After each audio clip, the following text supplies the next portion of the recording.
আজকে ধরুন আমি ব্যক্তিগতভাবে ব্যারাকপুরে থাকি। ব্যারাকপুর থেকে আমি দেখেছি, আমি আমার ধরুন আমার বাড়িতে আমার স্ত্রীকে নিয়ে যদি একাডেমি অফ ফাইন আর্টসে এসে নাটক দেখতে যাই, আমার 700 থেকে 800 টাকা খরচা হয়। আর একা দেখলে মোটামুটি 400 থেকে 500 টাকার মধ্যে।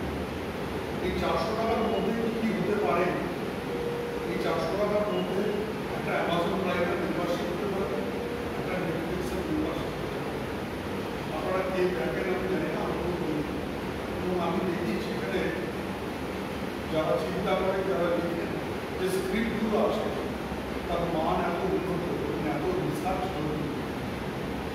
আমার মনে হয় সবসময় যে ওই কন্টেন্ট ওই রকমভাবে জীবন্তভাবে পরিবেশিত হচ্ছে পর্দায়, সেটা ফেলে আপনি আমার কাছে আসছেন এবং এসে যদি আপনি দুটোটা চোখের জল, চোখের কাছে সিনেমা চলো করছে না, এটা একটা বড় সংখ্যক দর্শক আছে। আমি সেই দর্শকের জন্য ক্যাটার করতে পারি না।